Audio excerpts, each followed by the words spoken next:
Presenta Cascada, agua pura, agua nuestra, 23 11 11 11. Presenta Té Canarias, para su variedad, té negro. Canarias, nuestra manera de tomar té.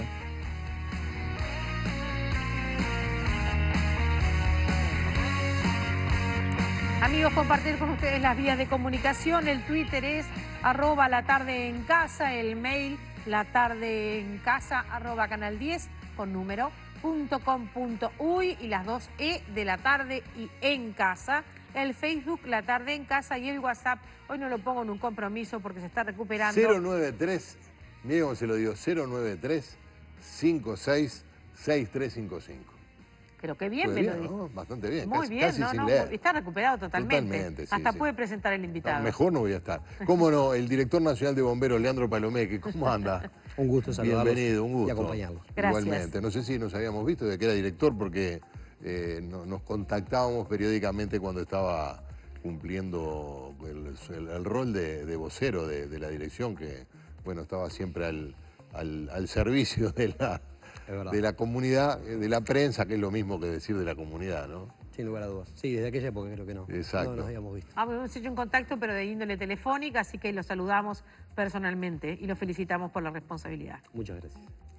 Bueno, está el nuevo reglamento para obtener la habilitación, ¿no? El nuevo decreto para obtener la habilitación de bomberos. Este es un tema del cual, salvo aquel que tiene un establecimiento comercial, o supongo yo que las empresas constructoras, nadie hablaba hasta que ocurrió la tragedia en el residencial de ancianos de la avenida Millán, y ahí, como suele ocurrir, empezamos todos a tener en cuenta cómo era que se hacía, que no se hacía, las dificultades que había, los provisorios o cómo era el sistema de obtener una reglamentación o un establecimiento donde viva gente y coordinar, en este caso, la intendencia, bomberos y también los ministerios correspondientes. ¿En qué consiste este nuevo decreto, Palomeque, y cuáles son las ventajas con respecto al régimen que había antes? Bueno, primero que nada, respecto a la situación que se dio, que fue un destapador, el fallecimiento de estas 8 personas en el geriátrico, no es el elemento motivador de este nuevo decreto. En algún momento se tradujo de esa forma. Este decreto se venía trabajando desde el año pasado, ya desde el mes de febrero, marzo, ya se venía trabajando con mucha fuerza con este decreto.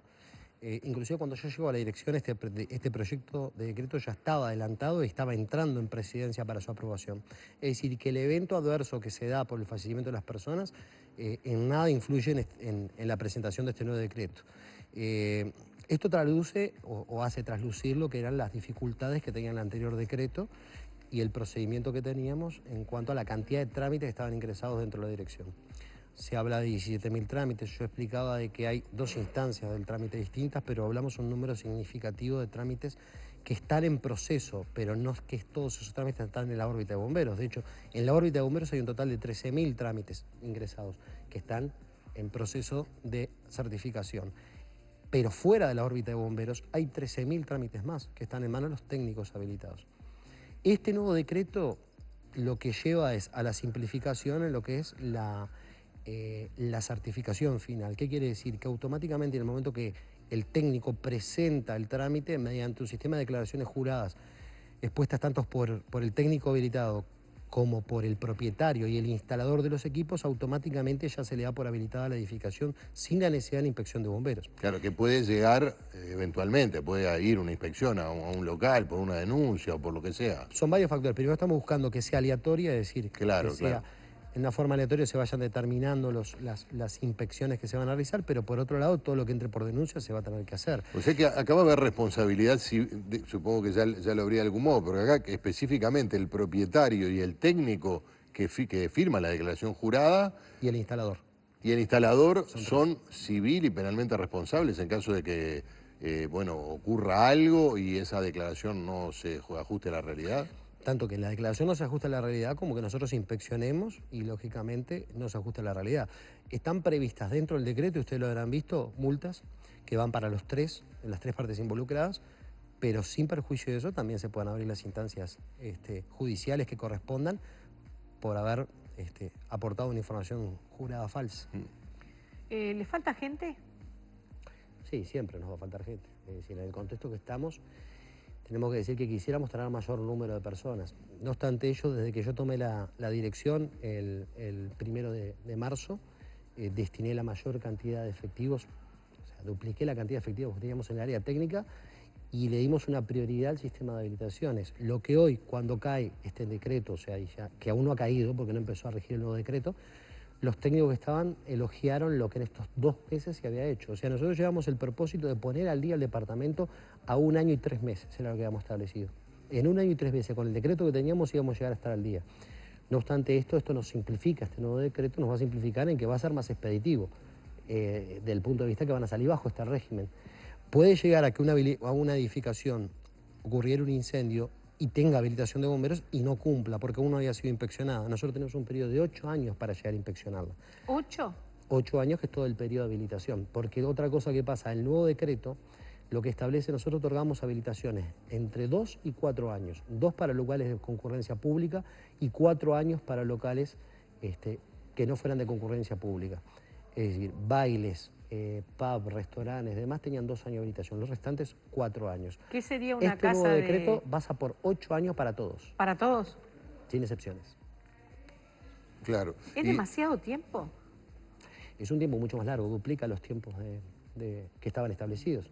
Esto determina que por 8 años ellos van a estar bajo la misma habilitación, siempre y cuando no cambien la razón social, no cambien la carga, no haya modificaciones estructurales y no modifica algún factor que incremente la carga de riesgo. En ese lapso, ¿ustedes inspeccionan? Sí, la idea es inspeccionar, es reforzar el cuerpo inspectivo. Porque ahora nosotros bajamos de un cuerpo de análisis, que lo que hacíamos era analizar los decretos y verificar si estaban bien o estaban mal, los incumplimientos no, ahora directamente ya no los analizamos. Ingresan, se han aprobado por declaración jurada y después se los inspecciona. Entonces ahora lo que tenemos que migrar, lo que teníamos en análisis, el personal que destinamos a análisis, pasarlos al cuerpo inspectivo. Vamos a tener que generar un cuerpo inspectivo más fuerte, de modo tal de intentar cubrir con todas las inspecciones que sean necesarias.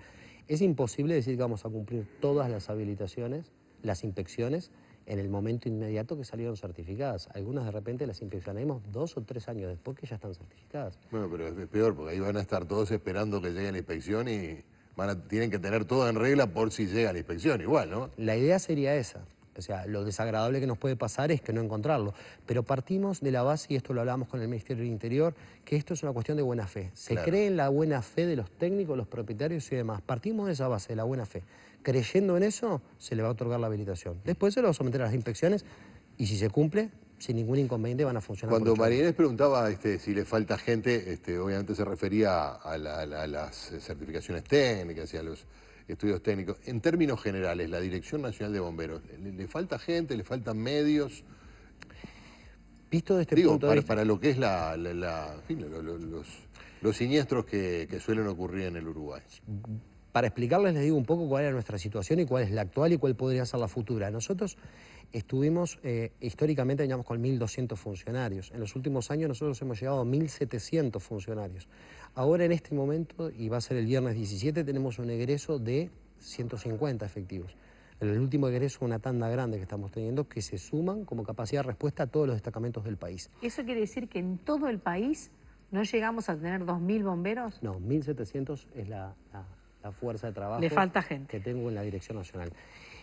Nos determinó también en unos años, y estoy hablando desde el año, fines en la década entre el 2000 y el 2010 empezamos esa migración, en donde logramos pasar el régimen de guardia del personal de bomberos, que era 24 por 24, lo pasamos a 24 por 48, es decir, antes era un día de guardia y un día libre, un día de guardia y un día libre, 365 días al año, esa era la vida del bombero. Ahora se pasó un régimen de guardia, ya hace muchos años, de 24 por 48, es decir, que bajamos de 360 horas a 240 horas. No obstante ello, estamos muy por encima de toda la administración pública. Deberíamos llevarlo por una condición ideal a 196 horas. Y eso es lo que estamos buscando, ajustar los números del personal para llegar a 196 horas, para lo cual sabemos que aún no nos da estos 150 egresos para llegar a eso. ¿Y en el escalafón salarial están equiparados al resto del Ministerio del Interior? Sí, sin lugar a dudas. En eso los crecimientos que hemos tenido, los incrementos salariales, han sido equitativos a la policía. Es decir, estamos dentro de la Policía Nacional y con los mismos ingresos y remuneraciones. Y en equipamiento, camiones, en fin, distintos vehículos. Tenemos una flota que tiene varios años. Estamos ahora justamente dependiendo de una licitación que se acaban de abrir los pliegos para 20 vehículos de deporte estructurales. Estamos hablando de 5 camiones cisternas y otros vehículos livianos. Dependemos mucho, soy sincero y honesto, de esa licitación para lograr cubrir las falencias, porque es una flota bastante vetusta que requiere una renovación. Pero hablamos de una inversión millonaria en vehículos de bomberos. Es decir, ahora estamos hablando de una inversión millonaria. Para lograr, tengamos en cuenta que cada vehículo de bomberos puede andar entre 150.000 y 250.000 dólares por vehículo. Es decir, entramos en esta etapa, se entendió la situación, el Ministerio nos apoyó con esta licitación y ahora justamente lo que estamos haciendo fuerza para lograr que esta licitación salga y de esa forma ser paliativa. No va a solucionar la problemática que tenemos en todo el país. Hay que tener en cuenta que tenemos 74 destacamentos en todo el país y cubrimos todo el territorio nacional. Es decir, en el lugar más alejado del país, hasta allí llegan los servicios de bomberos y a veces en las peores de las condiciones. Es por eso que la flota requiere una renovación urgente. Director, usted habla rápidamente, así que me voy a aprovechar de eso porque ya estamos en tiempo. ¿Quién es esa gente que da esas habilitaciones? ¿De dónde viene? ¿Qué formación tienen? Porque en definitiva ellos y su declaración jurada son los que van a dar por lo menos el primer sí para que muchos locales empiecen a funcionar. Claro, el sí definitivo lo da la certificación, como digo, el Estado, lo da bomberos. Bien, pero por eso digo, pero hay un lapso ahí que depende del sí de ellos. Funciona de la siguiente forma: los técnicos son los que determinan el decreto, arquitectos, ingenieros, y habla de 3 ramas de la ingeniería, y algunos especialistas que han realizado un curso a través de UNIT durante un periodo de tiempo. El Instituto Uruguayo de Normas Técnicas dictó un curso que permitía habilitarse, y los otros son oficiales de bombero en condición de retiro. O sea, el caso ex bomberos. Ex bomberos en condición de retiro. Bien. Que aclaro que creo que conforman el 1 o el 2%, o el 2% de los técnicos habilitados que hay. El restante son todos arquitectos e ingenieros en su gran mayoría. No tienen que tener una formación técnica específica, decía, no deben por qué saber de protección contra incendio para ser técnicos habilitados, porque lo que ellos hacen es plasmar en un proyecto particular para el local que se pretende habilitar la generalidad de lo que impone el decreto. Bien. Es decir, no está a su libre albedrío colocar elementos de protección contra incendios. Lo que tienen que hacer es interpretar el decreto y plasmarlo en un caso particular. Como es un formato digital, se ha buscado en esas personas el consenso o entendido que son quienes pueden presentar. Después sí hay cosas específicas que el decreto determina, que es las instalaciones hidráulicas, sistemas sprinkler, demás, de rociadores de agua. Todo eso sí debe llevar un aval específico de ingenieros hidráulicos o mecánicos, que son personas que sí tienen conocimientos en ese tipo de Ahora, cosas. mire, Liliana, es una pregunta bastante sencilla pero relevante. Ya instalamos bomberitos en la empresa, en el local. ¿Cómo hacemos para aprender a manejarlos? Es decir, hay instrucciones mínimas para quienes cumplen justamente con esa reglamentación, tienen que instalar algún tipo de... Eso es una parte fundamental. elemento. Lo establece el decreto que está vigente aún y el decreto que empieza a correr, el 150. Dentro del proceso de habilitación se establece que un número determinado de las personas debe tener una capacitación en bomberos. Esas personas que deben tener esa capacitación se establece de acuerdo a la cantidad, la nómina que tiene, es un 20% aproximadamente, y el curso lo dicta la Dirección Nacional de Y Bomberos. los extinguidores que estén en vigencia, que estén actualizados, eso es responsabilidad de la empresa. Y va a quedar por responsabilidad de la empresa, Claro. y a partir de ahora, recuerden que las recargas son cada 2 años. Si le estamos dando una habilitación de 8 años, esa recarga van a haber 4 instancias en la cual el propietario tiene que llevar a cabo esa habilitación. Una cosa que quería aclarar, porque ha habido varios cuestionamientos, es bueno poder aclararlo, aprovechar la oportunidad. El decreto, si bien está fechado 16 de mayo y expresa claramente que comienza a regir 30 días después, aún los tiempos no están corriendo. Hay que dejarlo en claro. Aún está vigente el otro, porque van a ser 30 días posterior a su publicación en el diario oficial. Perfecto. Y eso aún no ha ocurrido.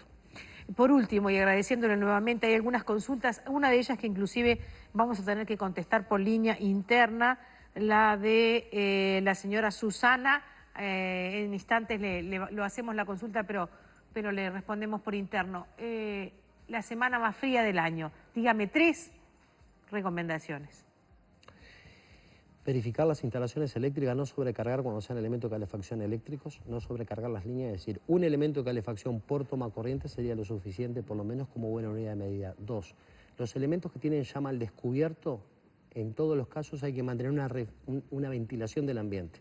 una la pequeña cocina ventana con fuego, la estufa a gas, estufas a supergas, gas, estufas la a estufa queroseno, leña, queroseno. estufa a leña. Todos esos mantener una ventilación del ambiente porque consumen los niveles de oxígeno dentro del ambiente. ¿Y el eso número es 3? Y en tercer lugar les podría decir que todos los elementos con llama al descubierto, intentar evitar pernoctar, o sea, dormir con esos elementos encendidos. Una buena unidad de medida para todos los elementos de calefacción, excepto los aires acondicionados, es calefaccionar el ambiente y apagarlos antes de pasar a descansar. Preferible una frazada más y un buen descanso a que tener un incidente en la noche por tenerla. ¿Qué puntos le da por al ejemplo. calientacamas? Hoy por hoy los calientacamas son muy seguros. Los primeros calientacamas tuvimos varios incidentes por favor. El calientacama es un elemento totalmente seguro, con elementos de seguridad. Lo que no es seguro a veces es la instalación eléctrica a la cual lo conectamos. Claro. Bien. Como tiene un consumo importante, recomendamos lo mismo. No conecten ningún otro elemento al elemento donde va conectado el calientacama. Es decir, no lo recarguen con lámparas o una estufa u otro elemento. Solamente el calientacamas conectado son elementos muy seguros. Podemos dormir tranquilos. Muchas gracias, Palomeque. Nos quedaron una serie de preguntas para hacer. Alguien habla de la dificultad que tienen las casas precarias de los asentamientos, que son todas, que están todas en riesgo, que realmente se debería trabajar mucho en las escuelas donde concurren esos niños a la hora de instruirlos también, porque son todos materiales inflamables y bueno, lo vemos frecuentemente cuando a veces aparecen convertidos los incendios en noticias, cuando esa gente pierde absolutamente todo. Bueno, pero nos quedamos cortos. Nos quedamos con esto por ahora. Gracias por haber venido. Existen normas de prevención para las viviendas, así sean precarias, medidas básicas, e inclusive nos hemos hecho saber y las vamos a transmitir nuevamente. Como lo que hablábamos, intentar no sobrecargar líneas que ya son irregulares o el elemento del brasero, elemento que no podemos extinguir, que es totalmente inseguro, pero que su encendido se haga en forma segura fuera del hogar y se ingrese a posterior. Hay formas de protección así todo, porque hay que entender que es una realidad social que tenemos presentes y que ha cobrado muchas vidas. Y bueno, es un objetivo trabajar con ellos. Y con los escolares, hace 2 años que venimos trabajando en la educación en protección contra incendio a nivel de primaria. Esperemos seguir y completar esto. Eso es cierto. Gracias por ahora. A las órdenes. Gracias. Hacemos una pausa y volvemos. ¿Está el director nacional de trabajo llegando a nuestro estudio o ya llegó? El ascenso de ya está aquí. Rampla, además, Juan Castillo, Efectivamente. Podemos hablar de Racing si usted quiere. También. Seguimos adelante.